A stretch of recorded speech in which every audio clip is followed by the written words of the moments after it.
Muchas gracias por la introducción. Es una gran oportunidad de estar aquí con las familias que nos visitan y que participan. Agradecemos su participación, José y yo. Voy a tener un poquito de tiempo para introducir brevemente dos temas bien importantes, ¿verdad? Y después le daré el tiempo a mi compañero José, que él va a continuar con el tema de la resiliencia, ¿verdad? Entonces, por el momento, solo dos cosas, objetivos para mi participación, y es que ustedes puedan experimentar esa energía, ¿verdad? Que puede dar el conocimiento básico, va a ser básico del cerebro y algunas partes del cerebro como la amígdala. Y también que puedan familiarizarse con una o más de lo que es conocidas como las experiencias adversas de la niñez, que ya les diré de lo que se trata, ¿verdad? Y las consecuencias que pueden tener. José tiene todo lo bueno de qué hacer, de qué hacer en esto. Entonces esperamos que el conocimiento que esto les lleve pueda ayudar a entender más nuestro comportamiento, nuestras acciones y también las acciones de nuestros hijos, y podamos hacer los cambios necesarios para el beneficio de todos ellos. Entonces, estoy muy contenta de tener a las familias conmigo, ustedes. Como les decía, la neurociencia no es más que hablar del cerebro, ese increíble cerebro el cerebro humano. Es increíble, es que esta pequeña masa que está en nuestro cráneo pueda hacer tantas cosas, ¿verdad? Que pueda ser la base de muchas cosas o de toda nuestra vida. Voy a empezar con la teoría de los tres cerebros. Quizás ustedes ya le han escuchado, y si no, pues aquí es donde se enteran.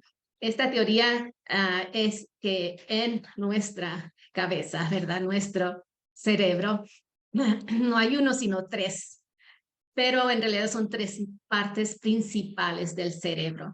Es la primera parte, la primera es la parte baja, que por hoy, ahorita solamente le vamos a dar los nombres. El cerebro reptiliano se le conoce, ¿verdad? Y es esta parte baja. Después, en el centro de nuestro cerebro tenemos lo que es el cerebro límbico. También vamos a hablar un poquito de ello. Y la neurocórtex, o es esto que la última capa que envuelve a todas las otras dos. Entonces, esta es una teoría de los tres cerebros, pero recuerden solamente el cerebro reptiliano, el cerebro límbico y el neurocórtex, ¿verdad? Entonces, para entender, vamos a ver, todos tenemos esperemos, saquen su mano, ¿verdad? Vamos a entender tres partes del cerebro usando nuestra mano. Entonces, aquí esto va a representar nuestro cerebro, que si la cerramos la mano es como si fuéramos así viendo de frente, ¿verdad? Viendo de frente nuestro cerebro. Entonces, en la parte inferior, cerca de la muñeca, en la mano aquí está el cerebro límbico, ¿verdad?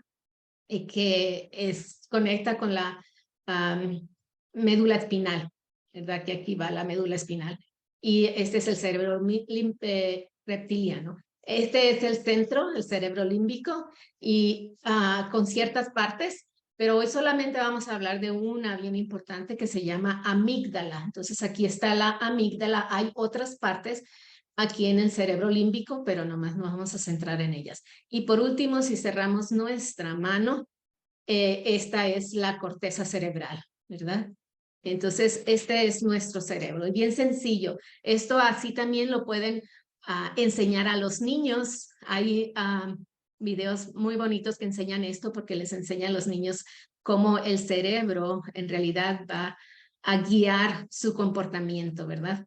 Entonces, ¿entendido? Ya así de simple, el cerebro en nuestra mano. Bien fácil la teoría de los tres cerebros. Entonces, volvamos con el cerebro reptiliano. ¿De qué se encarga el cerebro reptiliano? Bueno, es esta parte baja, como dijimos, del cerebro, y se dice que ha sido la primera en desarrollarse, o sea, el desarrollo humano, así como en el desarrollo del bebé cuando se está formando. Es el de los primeros que se forma. ¿Y de en qué se encarga? Pues se encarga, esta parte del cerebro se encarga de cosas como involuntarias para nosotros. Por ejemplo, la digestión. La digestión no tenemos que tener control nosotros sobre ella, nuestro cuerpo lo hace solo. ¿Por qué? Porque esta parte del cerebro está controlando esta función.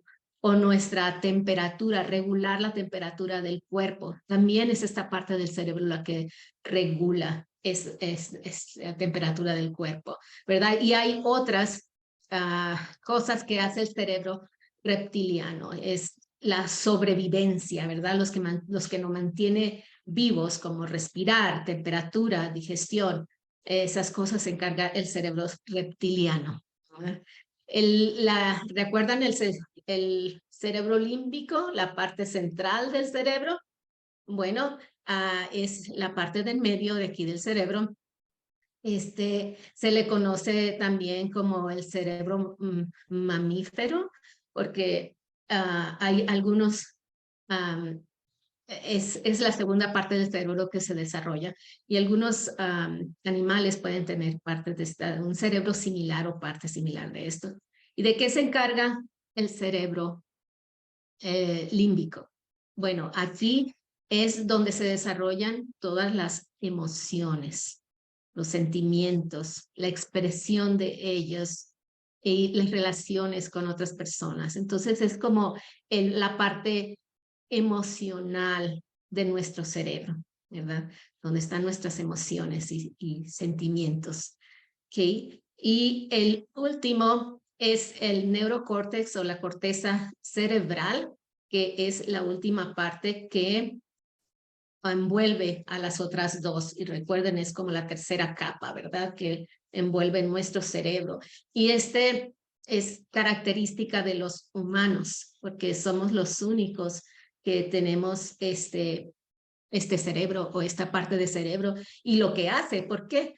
Porque esta parte del cerebro es la que se encarga de razonar, resolver problemas, analizar, aprendizaje, lenguaje, todas las cosas que son voluntarias, ¿verdad? Que tenemos control sobre ellas. Entonces, los humanos somos los únicos que tenemos esa capacidad de razonar, de pensar, ¿verdad? Entonces, esta corteza cerebral pues es bien importante y es la tercera parte del cerebro. Que esta parte del cerebro nos ayuda en el lenguaje, en el pensamiento, autoconciencia, percepción, ¿verdad? Y la conciencia del ser humano, desarrollar estas cosas. Entonces es como el jefe. Se le conoce como función ejecutiva, es como el director, el que está sobre todo. Somos capaces de planear el futuro, de entender causa y efecto. Esta parte del cerebro nos hace establecer metas, entender cuáles son las consecuencias de algo, nos ayuda a moderar o a controlar nuestro comportamiento. Entonces, la corteza prefrontal ha sido la que ha tomado más tiempo en desarrollarse en la historia humana y una característica única de nosotros los seres humanos. Y ahorita se van a dar cuenta por qué es tan importante conocer estas partes del cerebro, ¿verdad? Déjenme ver. Ok, volvamos al sistema, al cerebro límbico, solo porque quiero mencionar lo que dijimos de la amígdala, que está, ¿dónde? En el centro, en el sistema límbico, está la amígdala, ¿verdad? Hay otras partes del cerebro, pero nos vamos a enfocar solamente en esta partecita llamada amígdala. ¿Y qué es la amígdala? La amígdala es como un sistema de alarma. Es la que nos va a avisar cuando percibe algo como peligro. Eso es la amígdala. Entonces, la amígdala percibe algo como peligro y nos va a avisar. Tun, tun, tun, tun, tun, tun. ¿Cómo nos va a avisar? Bueno, va a ser secretar ciertas hormonas en nuestro cerebro que van a cambiar nuestro cerebro, perdón, nuestro cuerpo. Puede ser que cuando la amígdala esté avisando que hay peligro, nuestro corazón lata más rápidamente o que nuestra respiración se convierta más agitada, que nos pongamos alertas a todo lo que nos está a nuestro alrededor. Entonces, esa es la función de la amígdala. Y en realidad eso es algo bueno, ¿verdad? Es algo bueno en nuestro cerebro porque eso está protegiéndonos del peligro, nos está avisando para que nos preparemos para sobrevivir. Entonces es una alarma muy importante, ¿verdad? Para nuestra sobrevivencia. Pero, ¿qué pasaría cuando esa alarma está siempre encendida? Cuando cambiamos de estar de un estado relajado, tranquilo, y se va subiendo la alarma, aumenta el estrés y va, ¿qué tal si siempre estuviera sonando una alarma? No sé si a ustedes les ha pasado, pero cuando en mi casa la alarma de fuego se le está acabando la batería, empieza pip, pip, pip, ese sonidito avisando que es tiempo de cambiar la batería y si no la cambia uno sigue el sonido. A mí no me deja dormir. A lo mejor a ustedes algunos de sí, pero a mí me molesta mucho. Y es, puede ser eso con la amígdala también, que si está siempre en alerta, vamos a estar siempre con esas reacciones, ¿verdad? Bajo estrés, nuestro cuerpo no se va a sentir bien. Y esto no solamente le pasa a los adultos, sino también a los niños también. Una cosa que no mencioné y que sería muy bueno mencionarlo es que en la corteza prefrontal, característica de los adultos, no mencioné que se dice que se desarrolla completamente hasta los 25 años. O sea, puede tomar hasta 25 años de la vida de una persona, de un niño, puede tomar hasta 25 años para que se desarrolle y pueda cumplir con sus funciones. Entonces, imagínense, tienen un niño de 1 año, un bebé de meses o un niño de 5 o un adolescente quizás. Todavía esta corteza prefrontal no está completamente desarrollada. Entonces, pasando otra vez a la amígdala, esta amígdala puede ser que se ponga en estrés o en alerta a cualquier edad, desde bebés hasta adultos todo el tiempo. Se puede poner en alerta y causar algunos problemas o desajustes. Ahora, ¿qué hacemos qué hacemos cuando estamos en peligro? Cuando percibimos un peligro, ¿qué hacen ustedes?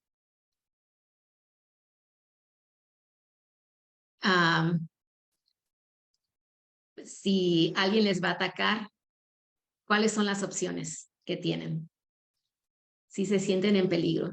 Bueno, hay algunas opciones que podemos tomar. Podemos pelear, ¿verdad? Si me están atacando, pues me voy a defender y voy a pelear para ganar. O puedo huir, correr, porque sería lo que más me daría opción de sobrevivir. Pero también podemos quedarnos como paralizados, congelados. Entonces, estas son algunas de las reacciones que tenemos en una situación de estrés. Y esto puede pasar con los niños también y con los adultos, cualquiera de estas cosas. Si ustedes lo notan, vean en sus hijos qué es lo que pasa, cuáles son de estas reacciones. Vean ustedes en sus relaciones también, cuál es la reacción que están teniendo. Tienen una dificultad, un problema con su compañero, su pareja, su esposo, esposa, con quien sea, y algo percibimos como un ataque, a lo mejor nosotros atacamos de regreso, ¿verdad? Nuestra amígdala se enciende, nuestra amígdala nos manda el mensaje de que hay peligro y podemos pelear y podemos contestar y podemos insultar o quién sabe, ¿verdad? Pero es una manera de reaccionar. O podemos huir, dejarlo, ¿verdad? En no separarnos, o podemos simplemente paralizarnos y congelarnos y no hacer nada. Y en algunos niños estos puede ser que ellos hagan esto de paralizarse, en inglés le llaman tuning out, ¿verdad? De que se sienten indefensos, se sienten de que no van a poder hacer nada, no pueden pelear, no pueden huir y simplemente se desconectan, ¿verdad? Y son reacciones naturales que podemos tener en consecuencia de la alarma, que es la amígdala que está sonando y sonando. Bueno, con esta introducción breve, muy breve, lo reconozco, muy breve del cerebro, es para que podamos entender más sobre un estudio que se hizo en California, en San Diego, en los años como los 90. El doctor Fellini trabajaba en una clínica donde se atendían a personas con sobrepeso, o sea, personas con mucho, mucho peso, que querían bajar de peso y estar saludables, iban ahí. Y durante su práctica, él fue encontrando algunas características, algunas cosas similares entre todas las personas que iban. Y él, acompañado con otro de los doctores, iniciaron este estudio que se llama Experiencias Adversas de la Niñez. Y empezó el doctor Fellini a preguntar a sus pacientes, a hacerles algunas preguntas sobre su niñez. Entonces, él incluyó en su cuestionario 3 diferentes áreas y son 10 preguntas nada más. Pero él les preguntó acerca de abuso, si habían experimentado algún tipo de abuso cuando eran niños, desde recién nacidos hasta 18 años. Si sus papás le golpeaban, si lo insultaban, si le decían cosas como no sirves para nada, o mejor no hubieras nacido, cosas así, o sea, insultos es un abuso emocional, o si habían tenido algún tipo de abuso sexual también. También se les preguntó si había negligencia, si habían experimentado negligencia en su niñez, en su tiempo de crecimiento hasta los 18 años, por ejemplo, que no se les haya atendido, no se les haya dado comida cuando tienen hambre, no se les haya bañado, no se les haya dado atención médica, etcétera, o que tuvieran también una negligencia emocional, que no pasaran tiempo con ellos, que no les demostraran amor, que no les dieran atención, que todo lo que es la negligencia emocional. Esas fueron algunas de las preguntas. También se les preguntó acerca de algunos desafíos en la familia, algunas cosas difíciles en la familia, como si tuvieron algunos de los que lo cuidaban, si tenían también alguien en la familia había estado en la cárcel y si había habido algún tipo de abuso de sustancias, alcohol, drogas, cualquier otra sustancia en la familia, y si también ellos habían, como hijos, experimentado violencia doméstica en sus padres, o sea, habían visto pleitos en sus padres. Entonces, estas son algunas de las preguntas que le hicieron. La siguiente slide, la siguiente diapositiva, nomás quise incluirla porque las experiencias adversas de la infancia o de la niñez, que son estas de arriba, las hojas y las ramitas, son unas, pero también hay otras que son experiencias adversas de la comunidad que no estuvieron incluidos en el estudio que el doctor Fellini hizo, pero que también de alguna manera tienen influencia en nosotros, ¿verdad? Por ejemplo, la pobreza, la falta de asequibilidad a la vivienda, no tienen vivienda, trabajo, etcétera. Son otras cosas que también pueden influir. ¿Y por qué digo todo esto? Porque todas estas experiencias que vivimos en la niñez adversas afectan el desarrollo del cerebro. O sea, afectan esas partes del cerebro. Y si los niños están viviendo algunas de estas experiencias adversas, su amígdala va a estar siempre en alerta, va a estar siempre mandando esas señales. Entonces el cuerpo va a estar secretando esas, esas hormonas, esos neurotransmisores, ¿verdad? Va a estar secretando que van a afectar el cuerpo y van a afectar la corteza cerebral, que es cuando que nos da capacidad de tomar buenas decisiones, ¿verdad? O decisiones. Y hay muchas consecuencias que se podrían evitar, ¿verdad? Podría ser que haya afecte, bueno, ya dijimos, afecta el desarrollo del cerebro, puede también causar que esos niños que han crecido así o todas las personas que hemos tenido esas experiencias adversas, tengamos también problemas de salud mental, suframos de ansiedad, suframos de depresión y otras hasta tendencias suicidas. También puede ser que la causa de embarazos no deseados, de embarazos de adolescentes, de enfermedades infecciosas, de enfermedades crónicas, puede ser hasta el corazón, enfermedades cardíacas, diabetes, etcétera. También hay un alto riesgo de alcohol, drogas y de actividades promiscuas, y también se limitan las oportunidades de educación, ya no quieren seguir con la escuela, las ocupaciones de trabajo se limitan, los ingresos son menos, entonces se pueden crear pues grandes consecuencias. ¿Por qué? Por ese estrés, por esa amígdala siempre estando en alerta, por esas experiencias adversas que han afectado el cerebro de las personas y que no se desarrollan óptimamente. Entonces, de aquí, ¿qué hacer? Pues eso les va a explicar José, ¿verdad? Esto nos ayuda una introducción para entender qué es lo que pasa en nuestro cerebro y qué consecuencias tiene muchas de estas cosas. Entonces, sé que es breve, pero ahora le doy el tiempo a José para que él pueda explicar otros temas como la resiliencia y ok, vamos a terminar esto y voy a presentarles la de José. Permítanme.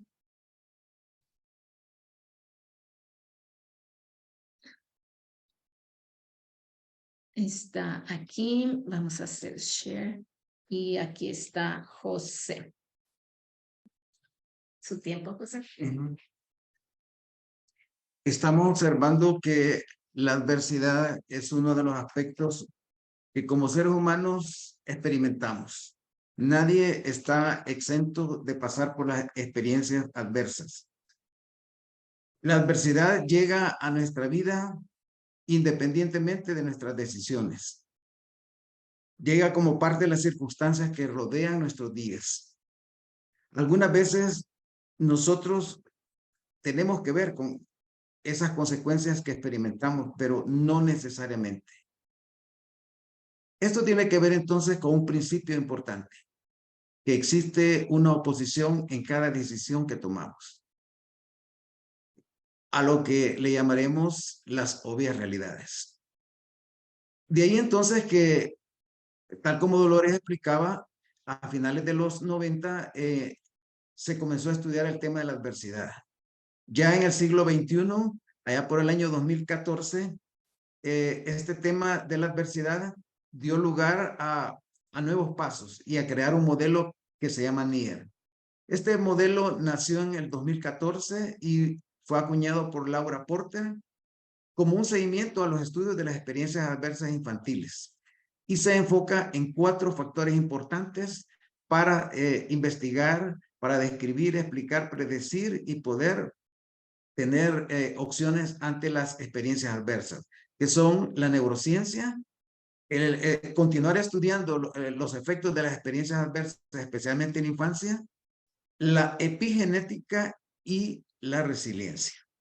NIER es un modelo que conduce a soluciones dentro de un enfoque informado sobre lo que es el trauma. Veamos ahora lo que es la epigenética. La palabra epigenética significa por encima de los genes.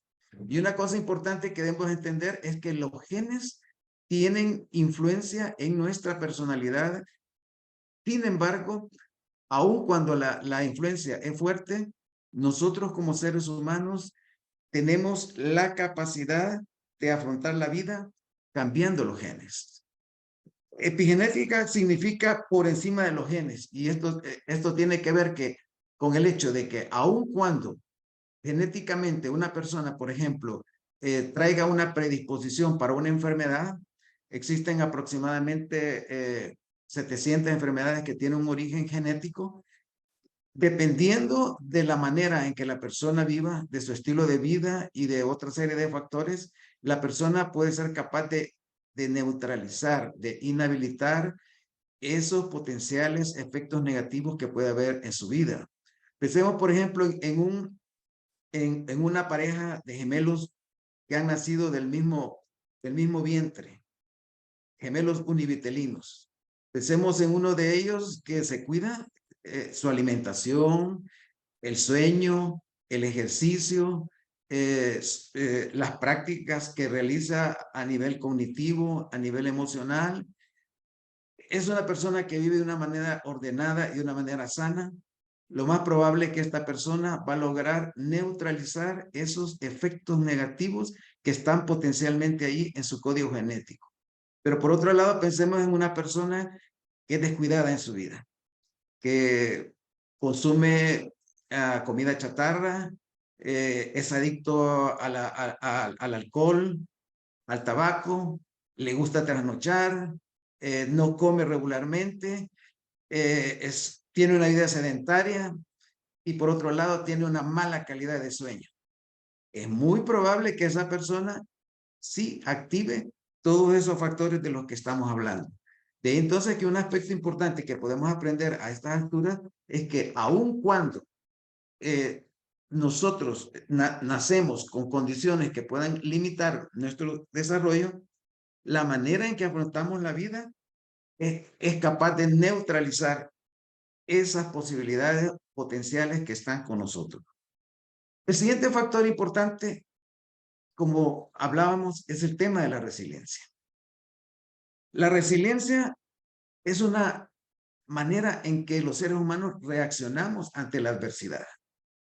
Y los estudios sobre el tema de la resiliencia precisamente comenzaron cuando los científicos observaron que personas expuestas a similares experiencias negativas, crisis, traumas, respondían de manera diferente.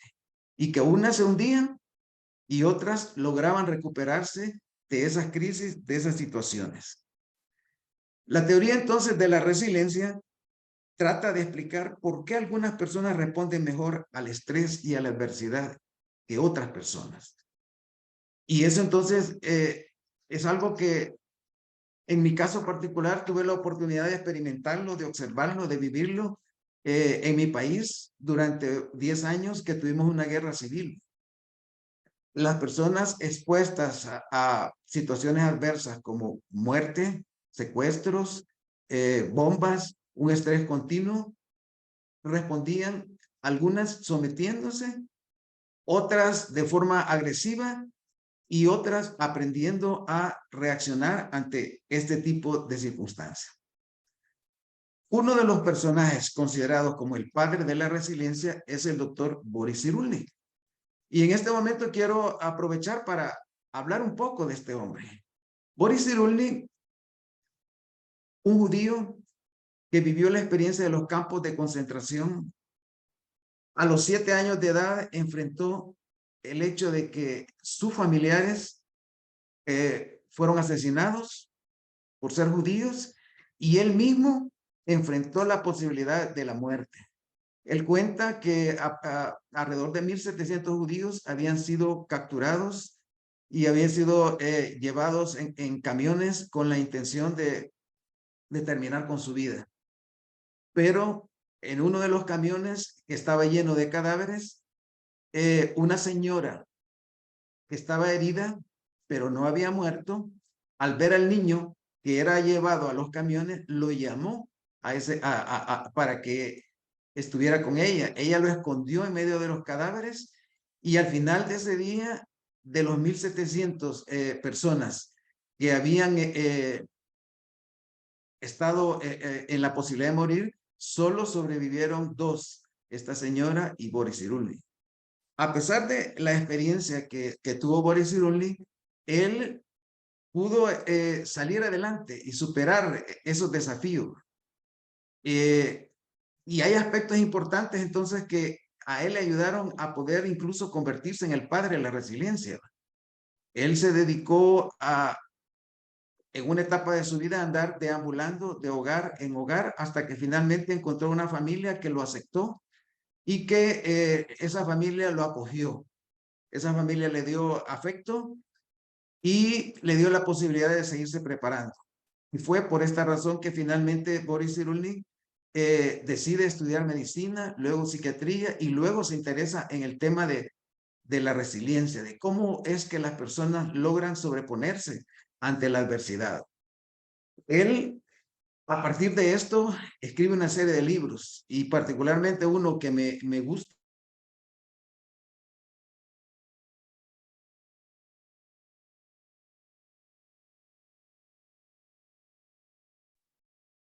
Los retos que él tuvo y cómo él pudo, a través de ciertos recursos que él aplicó, superarlos, superar esos retos y esas situaciones adversas que le tocó enfrentar.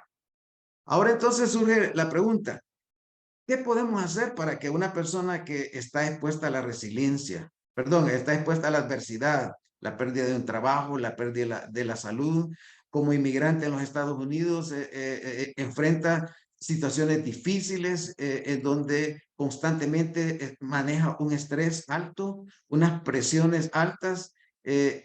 ¿Cómo una persona puede entonces desarrollar esa fortaleza interna que le vamos a llamar resiliencia? Uno de los aspectos centrales importantes es el carácter, trabajar el carácter. Todos los seres humanos poseemos una serie de características. Desafortunadamente, algunos de nosotros no conocemos cuál es nuestro carácter, cuáles son los valores que poseemos, y esa razón nos impide poder activarlos, poder desarrollarlos, poderlos promover. Un carácter fuerte, equilibrado y móvil es un carácter que puede caer y levantarse. Una persona que ha desarrollado inteligencia conductual, es decir, la capacidad de reflexionar, la capacidad de activar estados de ánimo positivos, la posibilidad de tomar acción en el momento oportuno. Esa persona que es capaz de relacionarse con otros, esa persona que es capaz de construir un centro espiritual que le permita poder, digamos, desarrollar valores como la fe, el perdón, la esperanza. Ese tipo de factores son factores que promueven la resiliencia. El ser auténticos, responsables, asertivos, confiables, el tener una mirada positiva hacia el presente, optimista de cara al futuro, son factores que contribuyen como bloques a construir resiliencia personal. Unos factores externos que podemos agregar son, por ejemplo, el hecho de que en la familia por lo menos uno de los padres se acerque, empatice y le dé apoyo, en este caso, por ejemplo, al niño. El tener un tutor de apoyo, por ejemplo, en la escuela, en el vecindario, en la iglesia, ese tipo de personas que nos avanzan en edad, en sabiduría, en prudencia y que están dispuestas a compartir esa buena experiencia tenida para ayudarnos a nosotros a salir de las circunstancias difíciles por las que pasamos. Son también factores que contribuyen a desarrollar resiliencia. Mantener lazos afectivos, construir vínculos, un círculo de apoyo, una telaraña social. Todo esto contribuye en ese proceso de construir resiliencia. Entonces, quiero enfatizar la importancia de que, por ejemplo, un niño pueda tener esa conexión que le llamamos apego seguro en el hogar. El apego seguro, el recibir caricias de los padres, el recibir reconocimiento, el recibir apoyo, el recibir oportunidades de aprender, eso es un factor importante en el proceso de ir construyendo esa resiliencia. Encontrar en la escuela maestros que son empáticos con sus alumnos, encontrar en la iglesia modelos de personas que se están esforzando por vivir un código espiritual con elementos como la bondad, el servicio, la confianza, la integridad, etcétera. Todo eso ayuda en este proceso de construir lo que estamos llamando resiliencia. Algunas de las reflexiones de Boris Cyrulnik que quiero compartir este día son las siguientes. Boris Cyrulnik dice, el dolor es inevitable, pero el sufrimiento es opcional. Todos los mamíferos experimentamos el dolor. Pero solo el ser humano es capaz de sufrir después que la tormenta pasó. ¿Por qué? Porque en su memoria sigue almacenando esa experiencia como que si estuviera viviéndola. Y a eso le llamamos trauma. Un trauma es una experiencia que cada vez que viene a nuestra mente nos agita, nos conmociona, nos altera. Pero entonces, Boris Cyrulnik nos enseña que sufrir es una opción. Otro pensamiento importante es el hecho de que aun cuando un niño pase por una experiencia, una infancia difícil, eso no determina que su vida tenga que ser desgraciada. Y él en su libro Los patitos feos precisamente desarrolla ese concepto. Como niños, por ejemplo, él habla de África, él habla de una guerra civil en África y en donde los niños, entre comillas, los niños soldados, niños de 8, 9, 10 años, les entregaban armas y los metían a pelear. ¿Cómo estos niños, a pesar de haber experimentado la guerra, Boris Cyrulnik llega a África y habla con estos niños y les pregunta qué quieren ser en la vida? Y vienen los niños y le responden, bueno, yo quisiera ser doctor, yo quisiera ser artista, yo quisiera ser un actor. Y entonces, ¿por qué? ¿Por qué quieren hacer esto? Y la respuesta de ellos generalmente era porque quiero retribuir, quiero hacer algo bueno por la humanidad, quiero, aun cuando he sufrido, quiero contribuir para que el dolor por el que yo pasé, otras personas no lo puedan pasar. De ahí entonces que un aspecto importante de la resiliencia es que tenemos que aprender a metamorfosear el dolor y dotarlo de significado. Eso significa para nosotros que si experimentamos el dolor y si el dolor lo traducimos a sufrimiento, una manera de parar esa situación es cambiar la mirada. Las cosas que nos pasan no son como son, sino como las vemos. Una experiencia negativa puede tumbar a una persona y levantar a otra persona. Metamorfosear el dolor, entonces, tiene que aprender con transformar transformarme, transformar la forma en que veo lo que me pasa, veo lo que me sucede, aprender a salir de lo que es el círculo de la crítica y queja y empezar a ver las oportunidades, las posibilidades que aún el sufrimiento me trae a mí.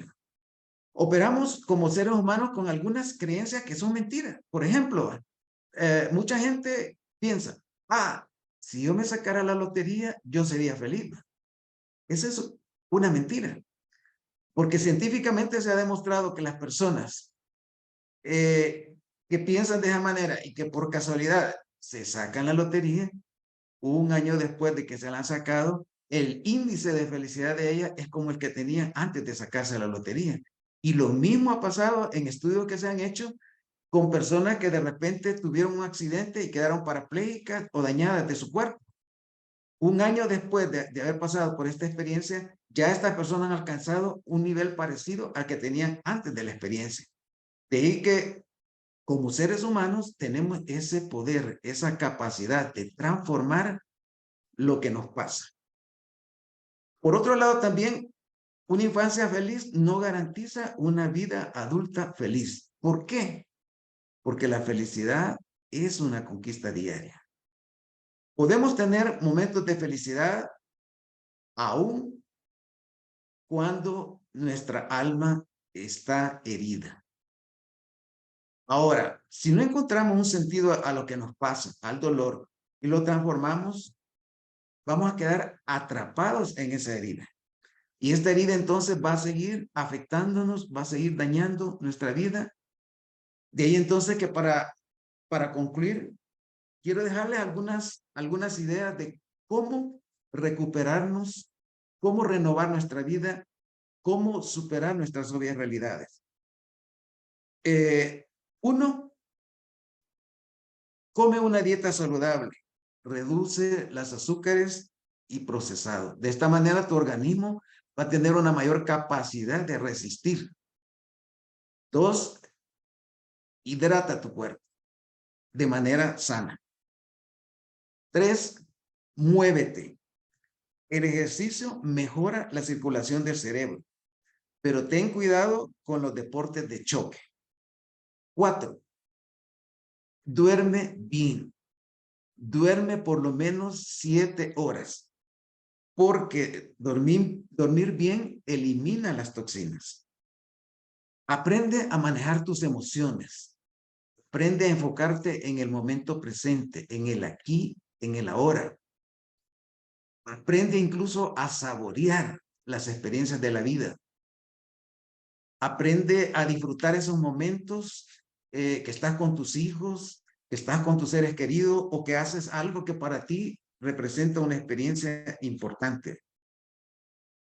Realiza actividades que pongan a prueba tu capacidad de aprender a través de la lectura, actividades recreativas, pintar. Boris Cyrulnik dice que incluso muchas personas que sufrieron traumas en la Segunda Guerra Mundial, ellos lograron transformar ese dolor a través de la pintura, otros escribiendo, y de manera que a través de estos recursos ellos canalizaban de manera adecuada esa experiencia que habían vivido. Mantén pasión y alegría en lo que hacen. A esto los especialistas en la psicología de la felicidad le llaman fluir. Sé flexible en tu comportamiento. Aprende a adaptarte, a pensar de manera optimista. Desarrolla conciencia sobre la importancia de cuidarte. Una dieta sensorial en términos de información, por ejemplo, evita estar enfocado en tu celular y viendo estas cosas que también pueden afectarte. Cuando tú ves, por ejemplo, a personas que están bien vestidas y que están maquilladas, psicológicamente la tendencia a querer como sentirse mal porque sientes que no estás a la altura de ellos, eso te afecta psicológicamente, afecta tu salud y bienestar. Mantén una esperanza activa. La esperanza tiene que ver con lo que viene. La esperanza tiene que ver incluso con sentir la impotencia y desesperanza en lugar de luchar con ella o contra ella. No niegues la experiencia, pero no pierdas el contacto con la alegría, con la compañía y con la bondad. Sé generoso. Retribuir reduce el estrés. Sé agradecido. Te dejo la tarea que en los próximos 7 días, cada día te levantes dando gracias.